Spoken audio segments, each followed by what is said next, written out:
Olá, seja muito bem-vindo. Hoje vamos abrir uma das cartas mais antigas preservadas no Novo Testamento. Um texto que nos transporta diretamente para os primeiros anos da expansão do cristianismo, quando pequenas comunidades de fé começavam a surgir em cidades importantes do mundo romano. O livro que vamos explorar é 1 Tessalonicenses. Nesta jornada, vamos mergulhar no conteúdo dessa carta capítulo por capítulo, entendendo não apenas o que foi escrito, mas também o contexto histórico em que essas palavras surgiram.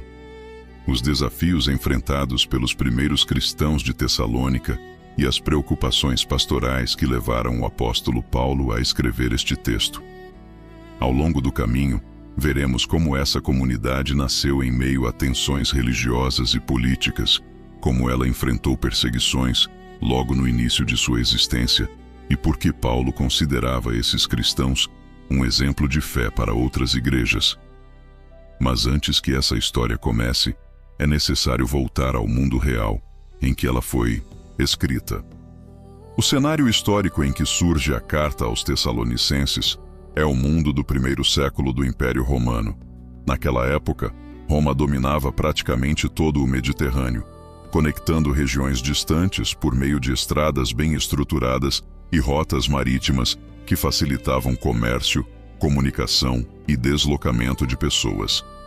Esse sistema de infraestrutura permitia que ideias, crenças religiosas e movimentos culturais circulassem com rapidez incomum para padrões antigos. Foi nesse ambiente que o cristianismo começou a se espalhar para além das fronteiras da Judéia. Entre as cidades estratégicas desse vasto território estava Tessalônica, localizada na região da Macedônia, no norte da atual Grécia. A cidade ocupava uma posição privilegiada ao longo da Via Egnátia, uma importante estrada romana que ligava o Mar Adriático ao Mar Egeu e conectava diversas cidades comerciais importantes. Por causa dessa posição geográfica, Tessalônica se tornou um centro urbano movimentado, habitado por comerciantes, viajantes, autoridades romanas, soldados e uma população local influenciada por diferentes tradições religiosas. O ambiente religioso da cidade era plural e intenso. Templos dedicados a deuses gregos e romanos coexistiam com cultos locais, práticas filosóficas e comunidades judaicas estabelecidas ali há gerações. Sinagogas funcionavam como centros de reunião para judeus da diáspora, e muitas delas também atraíam gentios interessados na tradição monoteísta de Israel. Era justamente nesse espaço de encontro cultural e religioso que o movimento cristão começaria a ganhar seus primeiros seguidores na cidade. A tradição cristã antiga, preservada em textos do século II e em testemunhos ligados às primeiras comunidades, identifica o autor da carta como o apóstolo Paulo, um dos principais missionários do cristianismo primitivo. Paulo nasceu em Tarso, uma cidade importante da região da Cilícia, e possuía formação judaica farisaica, além de cidadania romana. Essa combinação de identidades culturais permitiu que ele transitasse com relativa facilidade entre diferentes mundos, o judaico, o grego e o romano. Depois de sua experiência transformadora, que o levou a tornar-se seguidor de Jesus, Paulo passou a dedicar sua vida à expansão da mensagem cristã entre os gentios. Durante suas viagens missionárias, ele fundava pequenas comunidades de fé em diversas cidades do Mediterrâneo Oriental.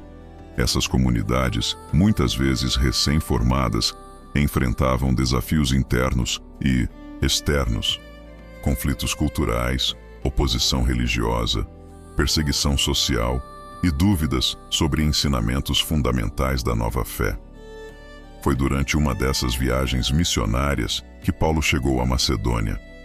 O livro de Atos dos Apóstolos descreve esse momento como parte da chamada segunda viagem missionária, quando Paulo, acompanhado por colaboradores como Silas e posteriormente Timóteo, atravessou o Mar Egeu e começou a anunciar o evangelho em cidades importantes da região. Entre essas cidades estava Tessalônica. Ao chegar ali, Paulo seguiu um padrão que se repetia em várias de suas viagens. Ele começava seu trabalho na sinagoga local, dialogando com judeus e com gentios interessados nas escrituras hebraicas. Durante algumas semanas, ele apresentou a mensagem sobre Jesus como o Messias prometido nas Escrituras. Alguns ouvintes aceitaram essa mensagem e passaram a integrar o núcleo inicial da comunidade cristã na cidade. No entanto, como aconteceu em outras regiões, a presença desse novo movimento religioso rapidamente despertou tensões. Parte da liderança local viu com preocupação o crescimento dessa nova comunidade, especialmente porque ela atraía não apenas judeus, mas também muitos gentios. Essas tensões acabaram levando a conflitos públicos, acusações contra os missionários e pressão social contra os novos convertidos. De acordo com os relatos preservados, a situação tornou-se tão delicada que Paulo precisou deixar Tessalônica de forma relativamente rápida para evitar que o conflito se agravasse ainda mais. Mesmo tendo permanecido pouco tempo na cidade, ele havia deixado ali uma comunidade cristã nascente, um grupo de pessoas que agora precisava continuar sua caminhada de fé em meio a um ambiente que nem sempre era favorável. Foi nesse contexto que surgiu a necessidade de escrever a carta que hoje conhecemos como 1 Tessalonicenses. Depois de deixar a Macedônia e continuar sua jornada missionária, Paulo recebeu notícias sobre a situação da comunidade tessalonicense. Essas notícias indicavam que os cristãos da cidade estavam enfrentando pressões e perseguições, mas ao mesmo tempo permaneciam firmes em sua fé. A carta, portanto, nasce como uma resposta pastoral a essa realidade.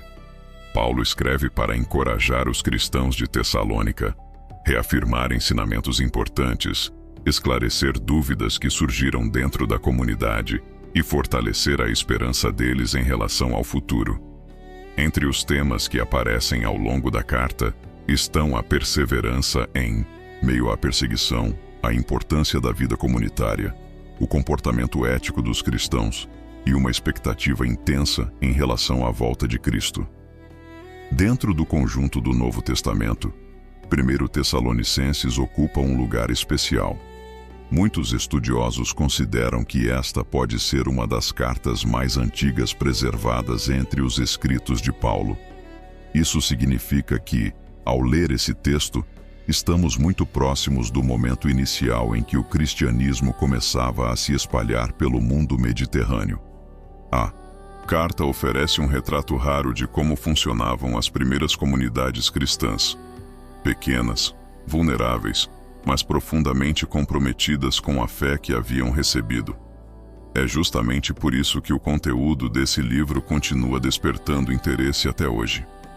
Ao acompanhar a carta capítulo por capítulo, podemos observar como uma comunidade recém-formada lidava com dúvidas sobre a morte de alguns de seus membros, com expectativas sobre o futuro e com a necessidade de viver de forma coerente dentro de um ambiente cultural muito diferente.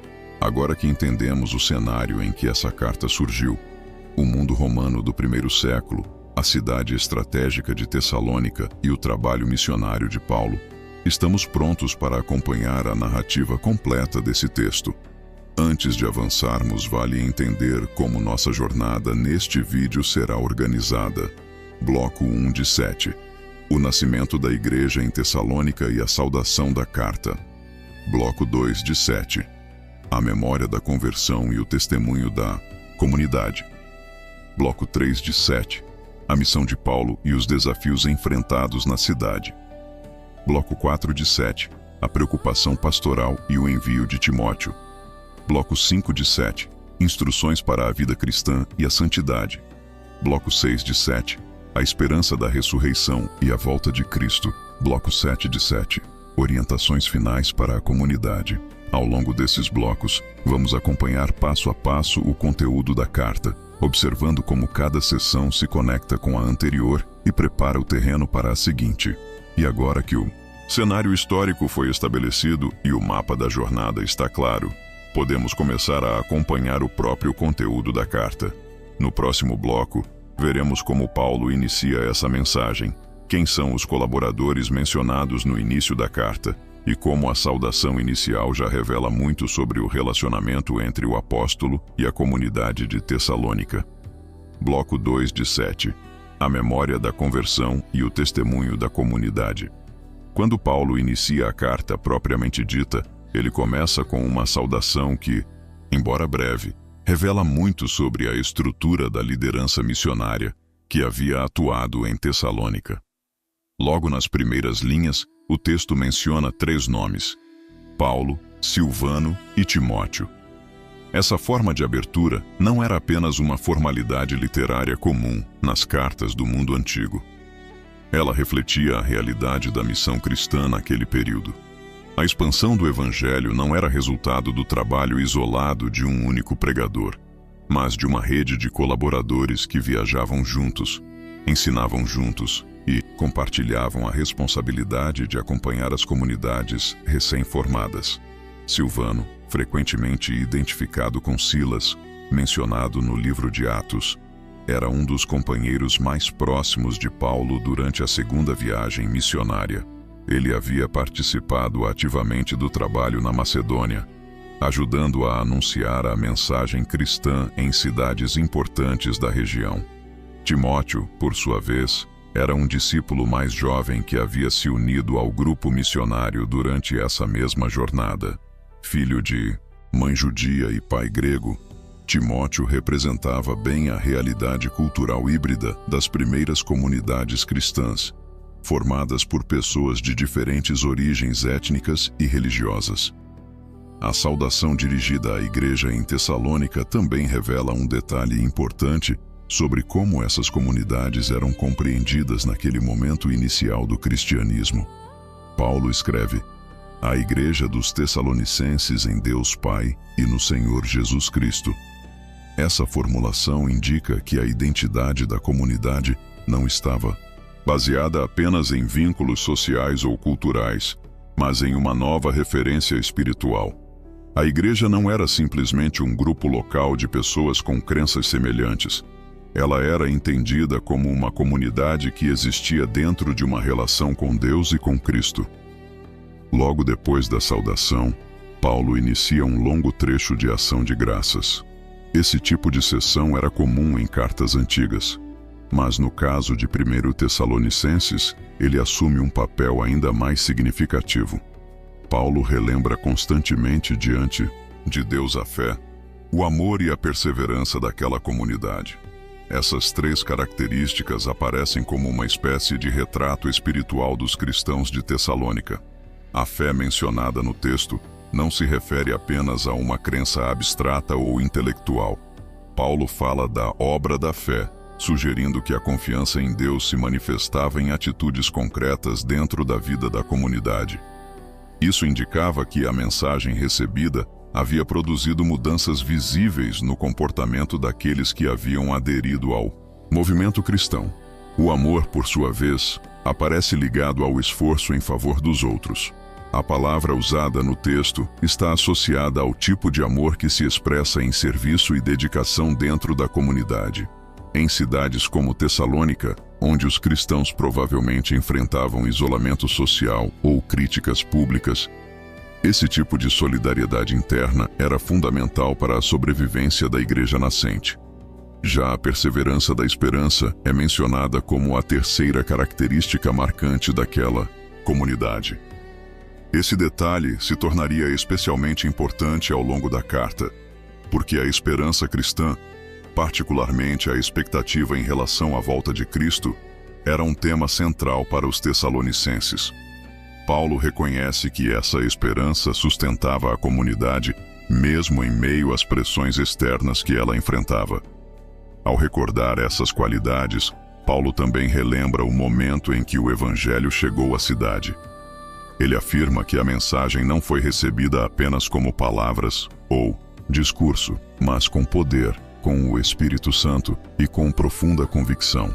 Essa afirmação indica que a conversão daquela comunidade não foi apenas resultado de persuasão intelectual, mas de uma experiência espiritual intensa que marcou profundamente os primeiros ouvintes. Outro aspecto importante desse trecho é a maneira como Paulo descreve o impacto que o testemunho da igreja tessalonicense passou a ter em outras regiões. Ele afirma que a fé daquela comunidade se tornou conhecida em toda a Macedônia e na Acaia. Essas duas regiões formavam uma parte significativa da Grécia romana do primeiro século.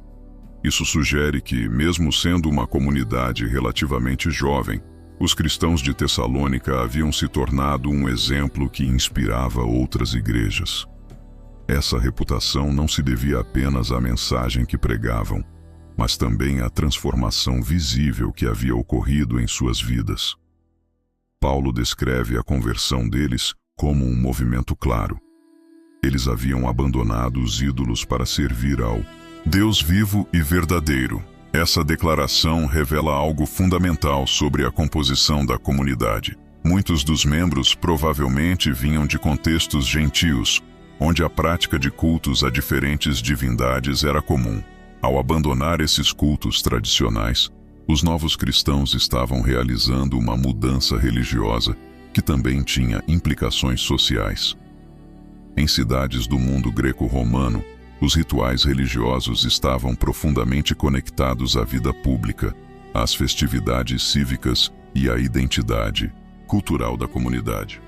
Rejeitar esses cultos podia gerar estranhamento e até hostilidade por parte de vizinhos e autoridades locais. É nesse contexto que a perseverança mencionada por Paulo ganha ainda mais significado.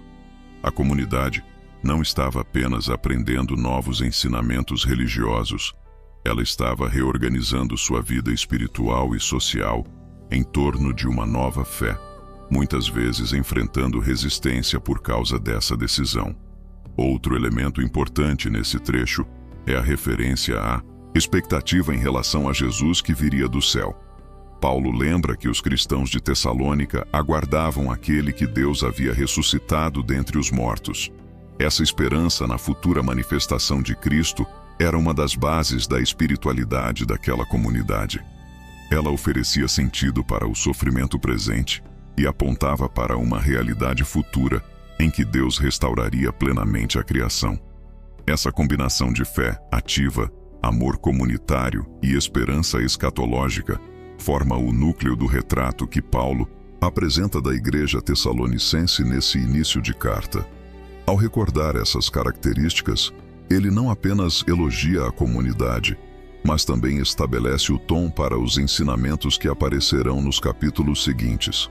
No final dessa sessão inicial, fica claro que Paulo não escreve apenas para transmitir instruções teológicas. Ele escreve porque mantém uma relação afetiva profunda com aquela comunidade. A carta nasce da memória de um encontro real entre missionários e uma cidade específica, em um momento histórico preciso. O que veremos no próximo bloco é justamente como essa relação se desenvolveu. Paulo começa a recordar os acontecimentos que marcaram sua passagem por Tessalônica, incluindo as dificuldades enfrentadas durante o anúncio da mensagem e as circunstâncias que o levaram a deixar a cidade de forma inesperada. Esse episódio ajuda a explicar por que a carta possui um tom tão pessoal e pastoral. Ela não é apenas um documento doutrinário, é também o testemunho de uma ligação entre um líder missionário e uma comunidade que nasceu em meio a desafios desde o início. Bloco 3 de 7. A missão de Paulo em Tessalônica e os desafios enfrentados. Ao continuar a carta, Paulo começa a relembrar de forma mais detalhada como foi sua presença na cidade de Tessalônica. Essa parte da narrativa funciona quase como um testemunho histórico do início daquela comunidade cristã. Paulo não escreve apenas para recordar eventos passados. Ele procura reforçar a legitimidade da missão que realizou entre eles e recordar aos tessalonicenses o caráter sincero de seu trabalho. Logo no início dessa sessão, ele menciona que sua chegada à cidade não havia sido vazia ou sem propósito. Essa afirmação tem peso porque, antes de chegar a Tessalônica, Paulo e seus companheiros haviam enfrentado dificuldades significativas em outra cidade da Macedônia, Filipos. Ali, segundo o relato preservado em Atos dos Apóstolos, Paulo e Silas haviam sido presos, açoitados publicamente e colocados em cárcere, após um conflito com autoridades locais.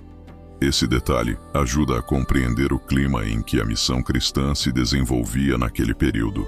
Anunciar uma nova mensagem religiosa em cidades do mundo romano podia facilmente gerar suspeita, tensões políticas ou acusações de perturbar a ordem pública.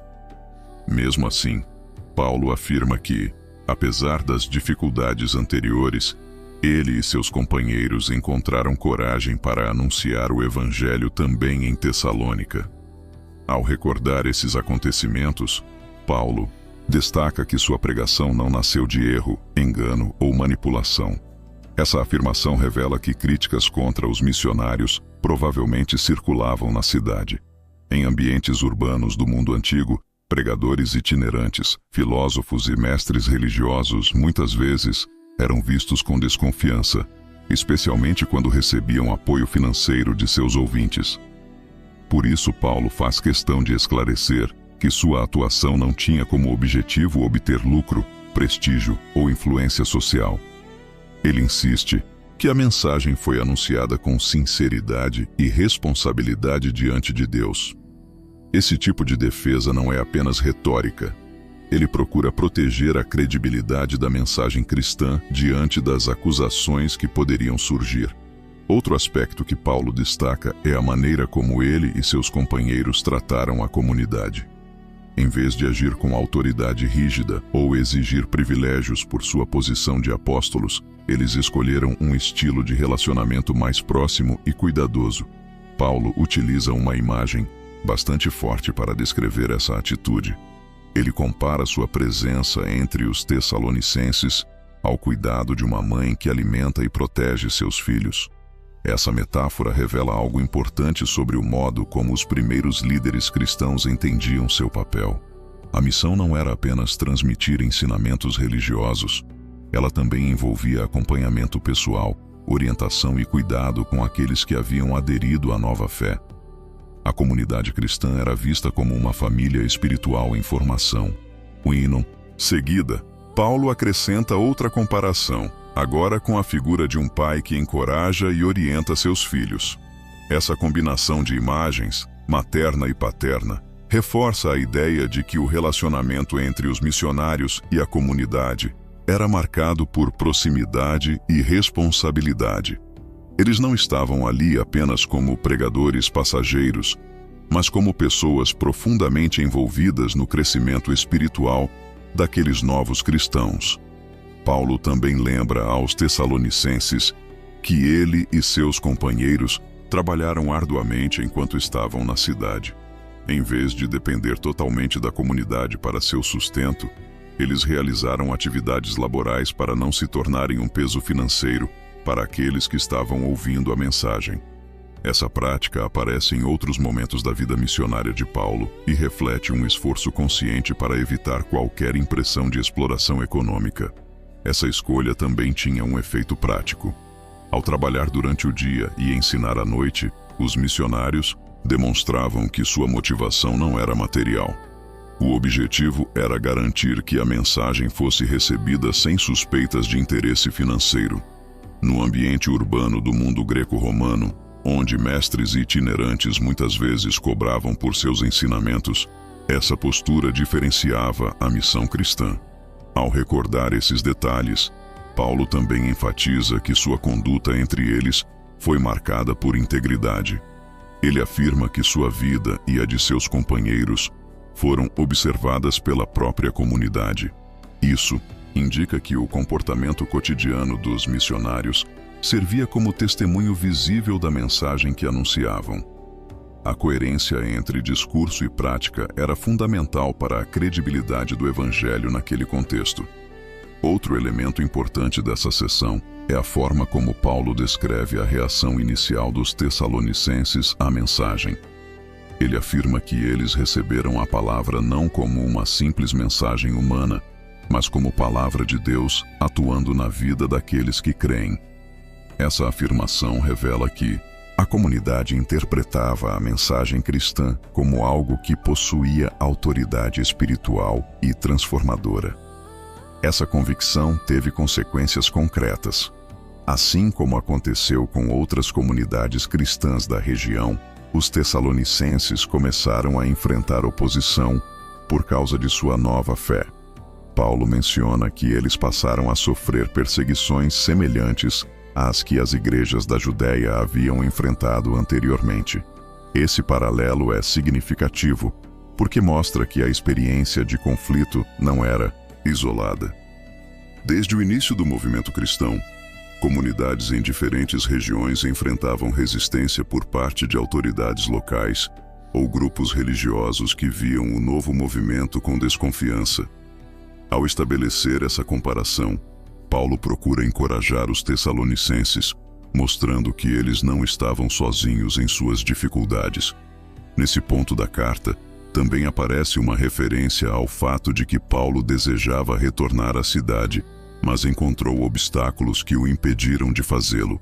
Ele menciona que tentou visitar novamente a comunidade mais de uma vez, mas algo o impediu de completar essa viagem.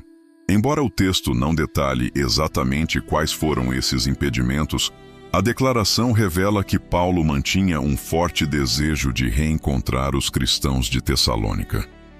A intensidade dessa ligação aparece em uma das expressões mais marcantes da carta.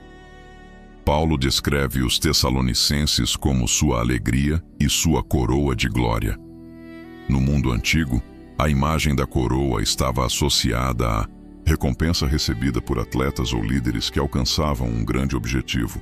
Ao usar essa metáfora, Paulo sugere que o crescimento daquela comunidade representava uma das maiores recompensas de seu trabalho missionário. Esse trecho também revela algo importante sobre a motivação que movia os primeiros missionários cristãos. O objetivo não era apenas estabelecer comunidades religiosas. Era ver pessoas transformadas pela mensagem e perseverando em sua fé mesmo em meio a dificuldades. Ao terminar essa parte da carta, fica claro que a relação entre Paulo e os tessalonicenses era marcada por forte afeto e responsabilidade pastoral. Ele não escreve como alguém distante ou indiferente, mas como alguém profundamente envolvido com o destino daquela comunidade. No entanto, a história ainda guarda um elemento importante que Paulo precisa explicar. Depois de ter sido forçado a deixar Tessalônica, ele permaneceu preocupado com o que poderia acontecer com aqueles novos cristãos. A perseguição poderia enfraquecer a fé deles, e a ausência do próprio Paulo dificultava o acompanhamento da comunidade. É nesse contexto que surge a decisão que veremos no próximo bloco. O envio de Timóteo de volta à cidade para verificar como a comunidade estava vivendo sua fé e trazer notícias sobre a situação da igreja. Bloco 4 de 7. A preocupação pastoral e o envio de Timóteo. Depois de recordar os acontecimentos que marcaram o início da comunidade em Tessalônica e as circunstâncias que o levaram a deixar a cidade, Paulo passa a explicar um ponto decisivo para entender o restante da carta: sua profunda preocupação com o estado espiritual daqueles cristãos. A distância física entre o apóstolo e a comunidade havia se tornado um desafio real. Embora a missão tivesse sido estabelecida e o evangelho tivesse sido recebido com convicção, Paulo sabia que uma igreja recém-formada ainda precisava de orientação, encorajamento e acompanhamento. Naquele período, a comunicação entre cidades dependia de viagens longas e, muitas vezes, perigosas. Notícias não chegavam rapidamente, e a ausência de informações sobre uma comunidade poderia gerar grande ansiedade entre líderes que haviam investido tempo e esforço na formação de novos cristãos. Foi exatamente essa situação que Paulo enfrentou depois de deixar Tessalônica. Ele sabia que a comunidade havia surgido em meio a tensões sociais e oposição religiosa, e temia que essas pressões pudessem enfraquecer a fé dos novos convertidos. Por causa disso, Paulo explica que chegou a um ponto em que não conseguia mais permanecer sem notícias sobre eles. O texto indica que ele e seus companheiros estavam em Atenas naquele momento, uma das cidades mais conhecidas do mundo antigo por sua tradição filosófica e cultural. Mesmo estando ali, em um ambiente intelectual importante, a mente de Paulo continuava voltada para a pequena comunidade que havia surgido em Tessalônica. Foi nesse contexto que ele tomou uma decisão estratégica: enviar Timóteo de volta à cidade. Timóteo não era apenas um mensageiro que levaria informações. Ele era um colaborador próximo, alguém em quem Paulo confiava para observar a situação da comunidade e oferecer encorajamento espiritual aos cristãos locais. Na carta, Paulo descreve Timóteo como um irmão e cooperador na obra de Deus, alguém que participava ativamente da missão de anunciar o Evangelho. A tarefa de Timóteo tinha 2 objetivos principais. O primeiro era fortalecer a comunidade diante das dificuldades que ela enfrentava. Paulo sabia que perseguições e pressões externas podiam gerar dúvidas ou desânimo, especialmente entre pessoas que haviam recentemente abraçado uma nova fé. O segundo objetivo era confirmar a firmeza da fé deles, ou seja, verificar se os cristãos de Tessalônica permaneciam firmes na mensagem que haviam recebido. Ao explicar essa decisão, Paulo também revela que o sofrimento enfrentado pela comunidade não era inesperado. Ele lembra aos tessalonicenses que, quando ainda estava com eles, havia alertado que dificuldades surgiriam. No contexto do primeiro século, aderir ao movimento cristão frequentemente significava romper com práticas religiosas tradicionais e com estruturas sociais estabelecidas. Isso podia resultar em isolamento, hostilidade pública ou até perseguição direta. Esse lembrete tem um propósito importante dentro da carta. Paulo não quer que os cristãos interpretem suas dificuldades como um sinal de que algo deu errado em sua fé.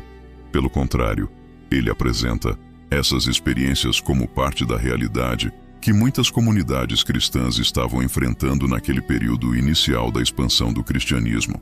Enquanto aguardava notícias trazidas por Timóteo, Paulo descreve um estado de grande expectativa. Ele temia que, de alguma forma, as pressões sofridas pela comunidade tivessem enfraquecido a fé deles. Essa preocupação revela algo essencial sobre o papel pastoral que Paulo exercia. Para ele, a missão não terminava quando uma comunidade era formada. Ela continuava enquanto aqueles cristãos aprendiam a viver sua fé em meio às circunstâncias do mundo em que estavam inseridos. O retorno de Timóteo trouxe notícias que mudaram completamente o tom dessa parte da carta. Segundo Paulo relata, o jovem colaborador voltou com um relatório positivo sobre a situação da comunidade. As notícias indicavam que os tessalonicenses continuavam firmes na fé e mantinham um relacionamento marcado por amor e lembrança positiva dos missionários que haviam estado entre eles. Esse relatório produziu um efeito profundo em Paulo. Ele descreve que as notícias trouxeram grande consolação e alegria, especialmente porque ele próprio enfrentava dificuldades naquele momento. A fidelidade daquela comunidade servia como encorajamento para o próprio apóstolo, mostrando que o trabalho missionário realizado em Tessalônica havia produzido frutos duradouros. Paulo chega a afirmar que, ao saber que eles permaneciam firmes no Senhor, ele próprio sentia como se tivesse recuperado forças. Essa declaração revela a dimensão relacional da missão cristã naquele período. As comunidades não eram apenas pontos isolados de expansão religiosa. Elas estavam conectadas por vínculos de cuidado, responsabilidade e encorajamento mútuo. Ao longo dessa sessão, também aparece um elemento que revela a intensidade da oração de Paulo pela comunidade. Ele afirma que noite e dia orava para poder ver novamente aqueles cristãos e completar aquilo que ainda poderia faltar em sua fé. Essa declaração mostra que, mesmo após receber boas notícias, Paulo continuava desejando retornar à cidade para fortalecer ainda mais a comunidade.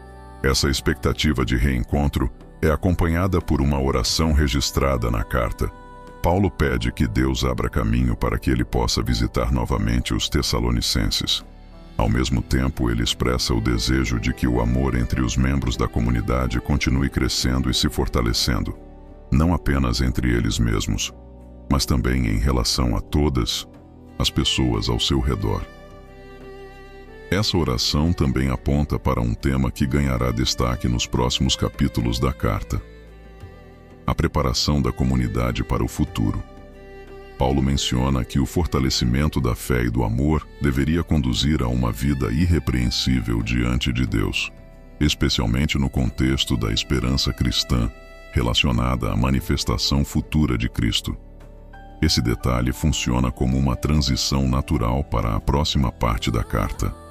Até aqui, Paulo revisitou o passado, lembrando o início da missão, as dificuldades enfrentadas e o relatório trazido por Timóteo.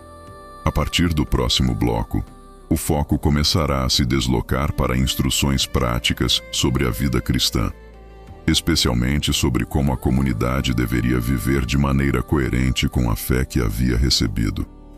Nesse ponto da narrativa, tudo o que foi recordado, a conversão da comunidade, a perseverança em meio às dificuldades e as boas notícias trazidas por Timóteo, começa a preparar o cenário para os ensinamentos mais diretos que Paulo apresentará a seguir.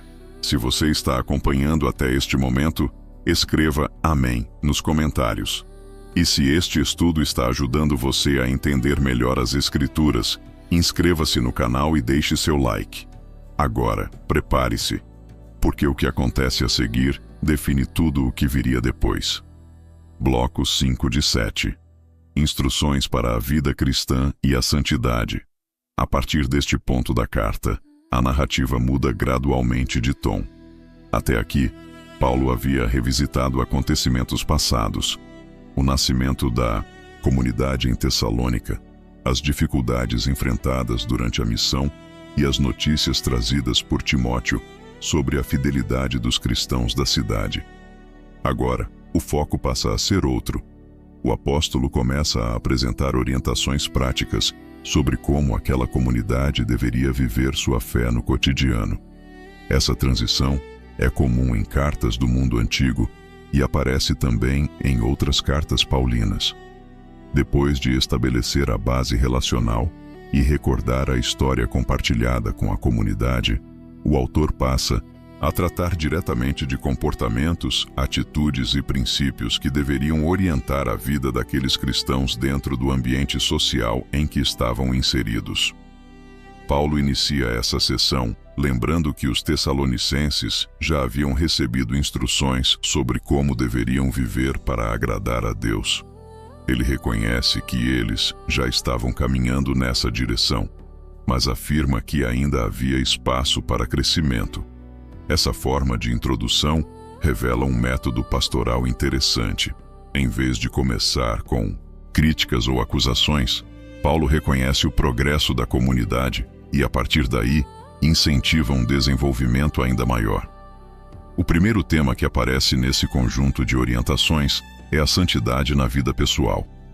No contexto cultural do mundo greco-romano, a moralidade sexual era frequentemente interpretada de forma diferente da tradição judaica que influenciava os primeiros cristãos. Em muitas cidades do Império Romano, práticas consideradas comuns socialmente podiam entrar em conflito com os valores éticos que os missionários cristãos ensinavam. Por causa disso, Paulo dedica atenção especial a esse assunto. Ele explica que a vontade de Deus para a comunidade envolve uma vida marcada por santidade, o que inclui autocontrole e respeito dentro das relações pessoais. Essa orientação não aparece como uma regra isolada, mas como parte de uma transformação mais ampla da vida daqueles que haviam abandonado antigos padrões religiosos e culturais. Paulo afirma que cada pessoa deveria aprender a conduzir sua própria vida com dignidade e honra, evitando comportamentos associados a paixões desordenadas que caracterizavam práticas comuns em ambientes pagãos. Essa distinção mostra que o cristianismo primitivo buscava estabelecer uma identidade ética própria, diferenciando a comunidade cristã das práticas religiosas e sociais predominantes nas cidades do Império. Outro ponto importante mencionado nessa seção é o respeito nas relações entre membros da comunidade. Paulo alerta contra atitudes que possam prejudicar ou explorar outras pessoas. Lembrando que Deus observa essas atitudes e que a vida cristã envolve responsabilidade não apenas diante de princípios espirituais, mas também nas relações concretas com os outros. Em seguida, Paulo recorda aos Tessalonicenses que Deus não havia chamado a comunidade para uma vida marcada por impureza, mas para uma vida orientada pela santidade. Essa afirmação reforça que a mudança esperada não se limita a comportamentos externos. Ela está relacionada a uma nova identidade espiritual que havia sido recebida quando aqueles cristãos aceitaram a mensagem do Evangelho.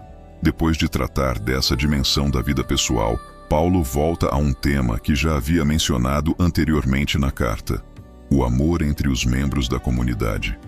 Ele reconhece que os tessalonicenses já demonstravam esse amor uns pelos outros e que essa atitude era conhecida também em outras regiões da Macedônia.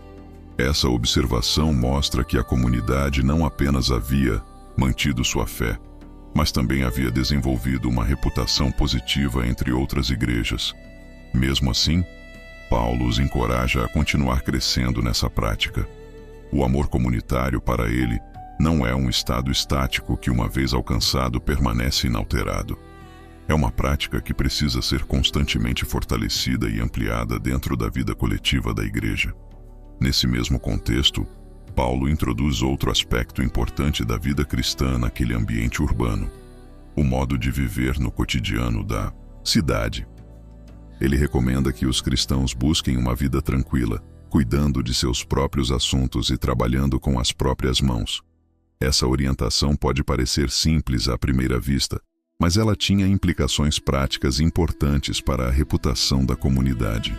Em cidades movimentadas como Tessalônica, o comportamento de grupos religiosos era frequentemente observado por vizinhos e autoridades. Uma comunidade conhecida por conflitos internos ou dependência excessiva de recursos externos poderia facilmente ser alvo de críticas ou suspeitas. Por isso, Paulo incentiva uma postura que combine responsabilidade pessoal, dedicação ao trabalho e respeito dentro da vida pública. Essa recomendação também revela algo sobre o perfil social da comunidade tessalonicense. Muitos dos membros provavelmente pertenciam às camadas trabalhadoras da cidade, pessoas que dependiam de suas atividades cotidianas para sustentar suas famílias. Ao incentivar o trabalho e a vida disciplinada, Paulo reforça a ideia de que a fé cristã não separava os crentes de suas responsabilidades sociais, mas orientava a maneira como essas responsabilidades eram vividas. Outro objetivo dessa orientação era preservar o testemunho público da comunidade. Paulo afirma que viver dessa maneira permitiria que os cristãos mantivessem uma boa reputação diante daqueles que estavam fora da igreja. Isso demonstra que, mesmo em seus primeiros anos, o cristianismo já estava atento à forma como sua presença era percebida dentro das cidades do mundo romano. Ao reunir esses ensinamentos, santidade pessoal, amor comunitário e responsabilidade no cotidiano, Paulo constrói uma visão integrada da vida cristã. Para ele, a fé não era apenas uma crença interior ou uma expectativa espiritual sobre o futuro. Ela deveria se manifestar em decisões concretas, no comportamento diário e na maneira como cada pessoa se relacionava com a comunidade e com a sociedade ao redor. Essa seção da carta mostra que a formação de uma comunidade cristã envolvia muito mais do que a aceitação inicial da mensagem do Evangelho. Era necessário desenvolver novos padrões de vida, construir relações baseadas em cuidado mútuo e aprender a viver de maneira coerente dentro do contexto cultural da cidade. Ao terminar essas instruções, Paulo começa a preparar o terreno para um tema que se tornaria um dos mais marcantes de toda a carta. Entre os tessalonicenses, havia dúvidas e preocupações relacionadas ao futuro, especialmente sobre o destino daqueles membros da comunidade que haviam morrido antes da realização da esperança cristã, associada à volta de Cristo. Essas perguntas revelavam a intensidade da expectativa que existia dentro daquela igreja. Muitos cristãos aguardavam com grande esperança os acontecimentos finais ligados à manifestação de Cristo, e a morte de alguns membros da comunidade havia levantado questões que precisavam ser esclarecidas. É exatamente esse assunto que Paulo começará a abordar no próximo bloco da carta. Ali aparecerá uma das passagens mais conhecidas de 1 Tessalonicenses, na qual o apóstolo procura explicar como a esperança cristã se relaciona com a morte, a ressurreição e a expectativa da volta de Cristo. Bloco 6 de 7. A esperança da ressurreição e a volta de Cristo. Depois de apresentar orientações práticas sobre a vida cristã dentro da comunidade, Paulo passa a tratar de um tema que havia despertado dúvidas profundas entre os tessalonicenses. A preocupação estava relacionada ao destino daqueles membros da igreja que haviam morrido antes da realização da esperança central da fé cristã, a manifestação futura de Cristo. Para entender por que essa questão se tornou tão importante para aquela comunidade, é necessário lembrar que muitos cristãos do primeiro século viviam com uma expectativa intensa em relação aos acontecimentos finais da história. A mensagem anunciada pelos missionários incluía a convicção de que Jesus, que havia sido ressuscitado dentre os mortos, retornaria no futuro para estabelecer plenamente o reino de Deus. Essa esperança escatológica fazia parte do núcleo da fé das primeiras comunidades cristãs. No entanto, à medida que o tempo passava e alguns membros da comunidade começavam a morrer, surgia uma pergunta inevitável: o que aconteceria com aqueles que não estivessem vivos quando esse evento ocorresse? Paulo começa sua resposta afirmando que não quer que os tessalonicenses permaneçam ignorantes a respeito daqueles que haviam adormecido. Essa expressão era frequentemente utilizada no mundo antigo como uma maneira de se referir à morte, especialmente dentro de contextos religiosos que enfatizavam a esperança em uma realidade futura além da vida presente. Ao usar essa linguagem, Paulo procura oferecer conforto e perspectiva para uma comunidade que estava lidando com a perda de alguns de seus membros. A preocupação central do apóstolo é evitar que os cristãos de Tessalônica enfrentem a morte de seus irmãos da mesma forma que muitas pessoas do mundo ao redor enfrentavam.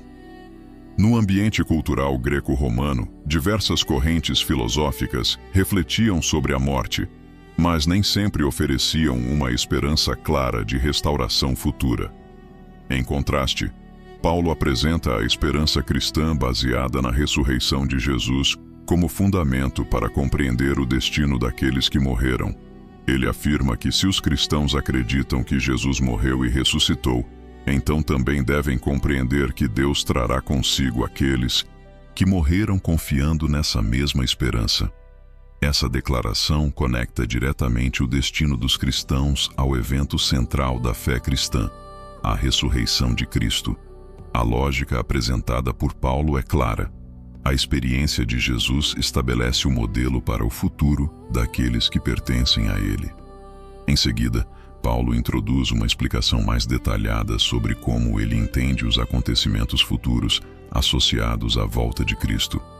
Ele afirma que aqueles que estiverem vivos quando esse evento ocorrer, não terão vantagem sobre aqueles que já morreram. Essa afirmação responde diretamente à preocupação da comunidade, mostrando que a morte de alguns membros não os excluía da esperança futura. Paulo descreve então uma sequência de acontecimentos que se tornaria uma das passagens mais citadas da carta. Ele afirma que o próprio Senhor descerá do céu com um sinal de comando, acompanhado pela voz de um arcanjo e pelo som da trombeta de Deus. Esse tipo de linguagem possui forte conexão com imagens presentes em tradições proféticas do Antigo Testamento, onde manifestações divinas eram frequentemente associadas a sinais sonoros e eventos cósmicos. De acordo com essa descrição, os primeiros a participar desse momento seriam aqueles que haviam morrido em Cristo. Paulo afirma que os mortos ressuscitariam primeiro, indicando que a morte não representa uma perda definitiva dentro da perspectiva cristã apresentada na carta. Em seguida, aqueles que ainda estivessem vivos seriam reunidos juntamente com eles. A imagem utilizada por Paulo para descrever esse encontro envolve a ideia de ser levado para encontrar o Senhor. Essa linguagem possui paralelos com práticas do mundo antigo, nas quais delegações de uma cidade saíam ao encontro de uma autoridade que se aproximava para acompanhá-la de volta à cidade. Ao utilizar essa imagem, Paulo transmite a ideia de um encontro coletivo entre Cristo e aqueles que pertencem a Ele. O resultado final dessa sequência é apresentado de forma simples e direta. Os cristãos estarão para sempre com o Senhor. Essa afirmação resume a esperança central que Paulo procura comunicar à comunidade. A preocupação dos tessalonicenses sobre a morte de alguns membros da igreja encontra resposta nessa promessa de reunião futura. Ao concluir essa explicação, Paulo apresenta um objetivo pastoral claro.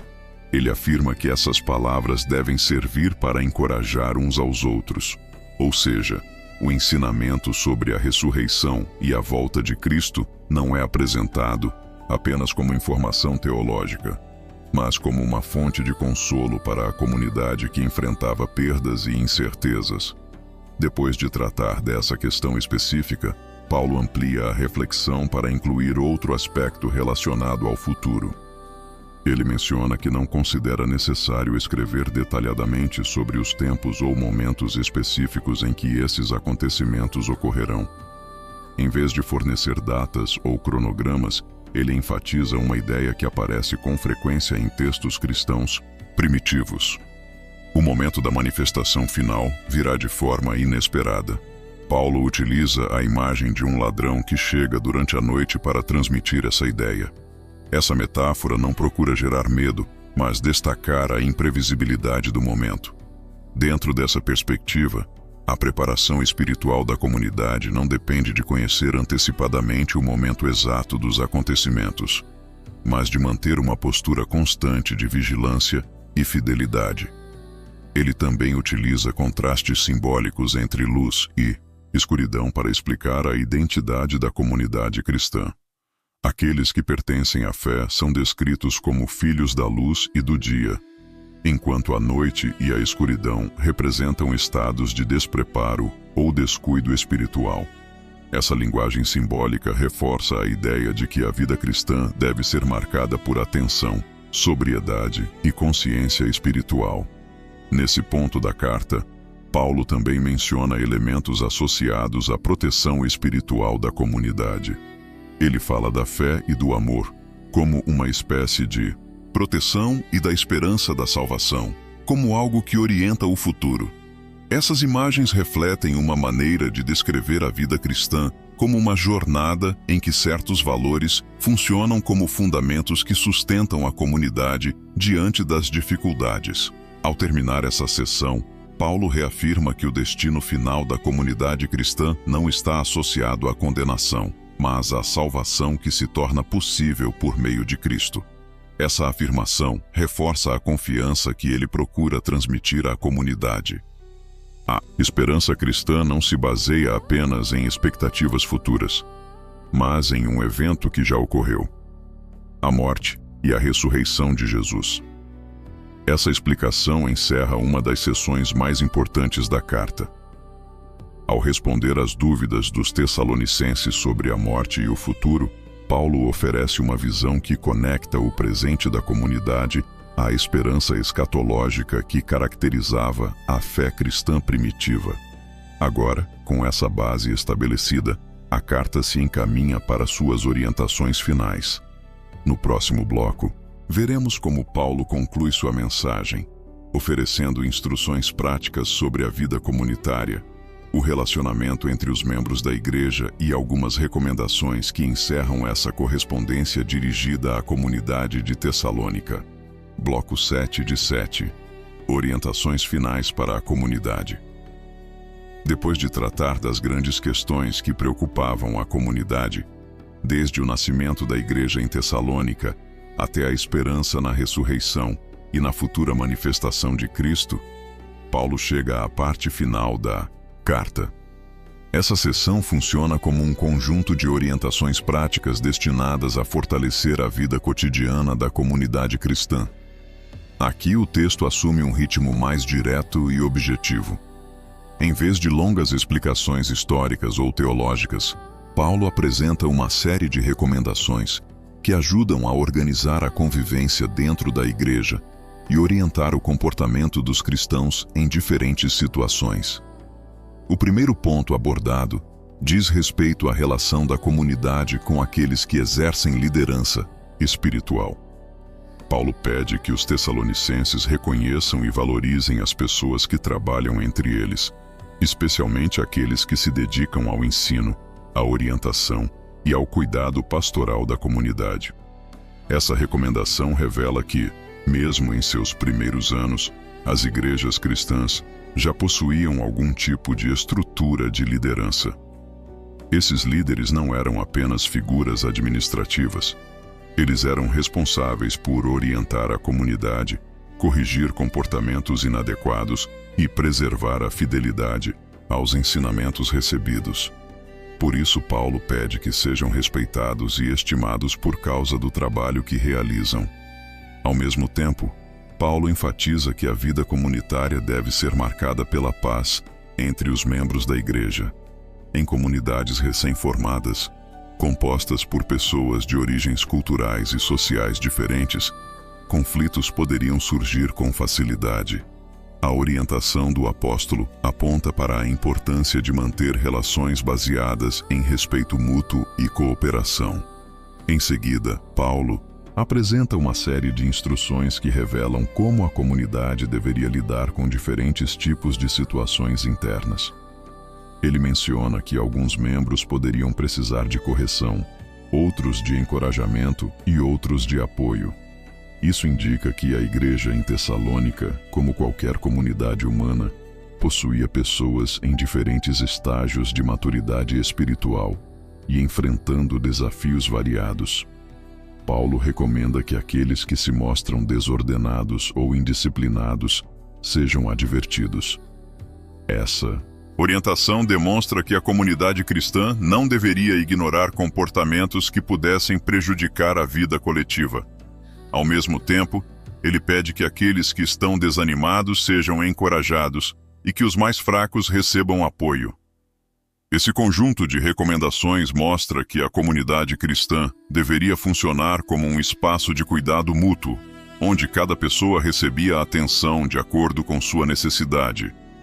Não se tratava apenas de preservar a ordem interna da igreja, mas também de garantir que ninguém fosse deixado sem suporte espiritual. Outro princípio importante apresentado nessa sessão é a atitude em relação a possíveis ofensas ou conflitos. Paulo orienta que ninguém retribua mal com mal. Em vez disso, os membros da comunidade deveriam procurar fazer o bem tanto entre si quanto em relação às outras pessoas. Essa recomendação conecta a ética da comunidade cristã com um princípio mais amplo de convivência que aparece em diversos ensinamentos do Novo Testamento. Depois dessas orientações sobre convivência, Paulo passa a mencionar atitudes espirituais que deveriam caracterizar a vida dos cristãos. Ele fala sobre a importância de manter uma postura de alegria, oração constante e gratidão. Essas atitudes não são apresentadas como sentimentos ocasionais, mas como características que deveriam acompanhar a vida da comunidade em diferentes circunstâncias. A alegria mencionada por Paulo não depende necessariamente de condições externas favoráveis. No contexto da carta, a comunidade havia enfrentado perseguições e dificuldades desde o início de sua existência. Mesmo assim, o apóstolo incentiva uma postura interior marcada pela confiança em Deus. A oração contínua aparece como outra prática central para a vida da igreja. A ideia não é que os cristãos permaneçam em oração formal durante todo o tempo, mas que mantenham uma consciência constante da presença de Deus em suas vidas. Essa atitude cria um ambiente espiritual em que decisões, dificuldades e alegrias são constantemente colocadas diante de Deus. A gratidão completa esse conjunto de atitudes espirituais. Paulo afirma que dar graças em todas as circunstâncias faz parte da vontade de Deus para aqueles que pertencem a Cristo. Esse ensinamento reforça a ideia de que a espiritualidade cristã envolve uma postura de reconhecimento da ação divina, mesmo em meio a desafios. Em seguida, Paulo apresenta algumas recomendações relacionadas à vida espiritual da comunidade. Ele alerta para que os tessalonicenses não sufoquem ou apaguem a ação do Espírito. Essa expressão indica que a comunidade deveria permanecer aberta à direção espiritual que orientava sua vida coletiva. Ao mesmo tempo, ele menciona que profecias não deveriam ser desprezadas. No contexto das primeiras igrejas, manifestações proféticas eram entendidas como formas de orientação espiritual dentro da comunidade. No entanto, Paulo também acrescenta um elemento importante. Todas as coisas deveriam ser examinadas cuidadosamente. Essa orientação demonstra que a comunidade cristã não deveria aceitar qualquer manifestação espiritual sem discernimento. Era necessário avaliar aquilo que era apresentado e manter apenas o que estivesse de acordo com a verdade ensinada. Dessa forma, a igreja preservava tanto a abertura espiritual quanto a responsabilidade de avaliar aquilo que era ensinado. Outra recomendação importante aparece logo em seguida: afastar-se de toda forma de mal. Essa instrução funciona como uma síntese das orientações anteriores. A vida cristã deveria ser marcada por discernimento moral e espiritual, evitando práticas que pudessem comprometer a integridade da comunidade. Nos versículos finais da carta, Paulo inclui uma oração pela própria comunidade. Ele pede que Deus santifique completamente os tessalonicenses e preserve sua vida espiritual de forma íntegra até a manifestação de Cristo. Essa oração reforça novamente o tema da esperança futura que aparece ao longo de toda a carta. Paulo também demonstra confiança de que Deus é fiel para cumprir essa obra na vida da comunidade. Essa declaração funciona como um encorajamento final para os cristãos de Tessalônica, lembrando que o crescimento espiritual da igreja não depende apenas de esforço humano, mas também da ação contínua de Deus. A carta termina com algumas instruções finais. Paulo pede que a mensagem seja lida para todos os membros da comunidade, o que indica que o conteúdo da carta deveria ser compartilhado coletivamente dentro da igreja. Ele também solicita orações em favor de sua própria missão, mostrando que o trabalho missionário continuava em andamento em outras regiões. Por fim, a carta se encerra com uma bênção simples e característica das correspondências cristãs do primeiro século. A graça do Senhor esteja com a comunidade. Com isso, chegamos ao final da narrativa da carta de 1 Tessalonicenses. Ao longo de seus capítulos, vimos como essa pequena comunidade nasceu em meio a desafios, perseverou em sua fé e recebeu orientações destinadas a fortalecer sua vida espiritual e comunitária. No próximo momento, reuniremos os principais pontos dessa jornada para compreender o significado mais amplo dessa carta dentro do conjunto do Novo Testamento e dentro da história das primeiras comunidades cristãs. Assim termina a carta conhecida como 1 Tessalonicenses, um texto curto em extensão, mas profundo em significado. Uma mensagem escrita em um momento específico da história, dirigida a uma comunidade real, em uma cidade movimentada do mundo romano, onde homens e mulheres comuns começaram a viver uma fé que transformaria suas vidas e deixaria marcas duradouras na história do cristianismo. Ao longo desta jornada, vimos como essa igreja nasceu em meio a desafios. Vimos o trabalho missionário que levou o Evangelho até Tessalônica, o impacto da mensagem na vida daquelas pessoas e a maneira como a comunidade se tornou conhecida por sua fé, por seu amor e por sua perseverança. Também acompanhamos as preocupações pastorais de Paulo, um líder que não apenas pregava, mas acompanhava, encorajava e cuidava das comunidades que surgiam ao longo de suas viagens missionárias. A carta revela a relação viva entre o apóstolo e aquela igreja, uma relação marcada por memória, gratidão e responsabilidade espiritual. Vimos ainda as orientações práticas que Paulo deixou para aquela comunidade: viver em santidade, cultivar o amor entre os irmãos, manter uma vida responsável diante da sociedade e permanecer atentos à esperança que sustentava a fé dos primeiros cristãos. E no centro dessa carta permanece uma das mensagens mais marcantes de todo o Novo Testamento: a esperança na ressurreição e na volta de Cristo.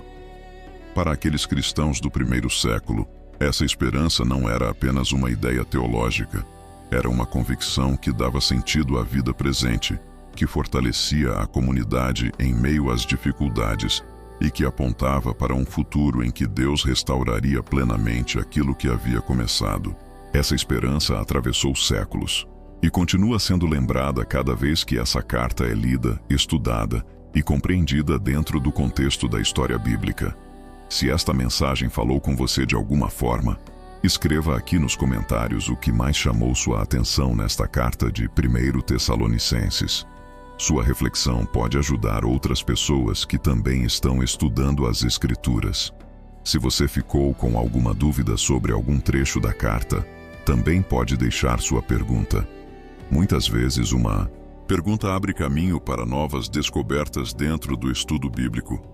E se este estudo ajudou você a entender melhor essa parte da Bíblia, compartilhe este vídeo com alguém que também ama aprender mais sobre a Palavra de Deus. Assim, essa mensagem pode alcançar ainda mais pessoas.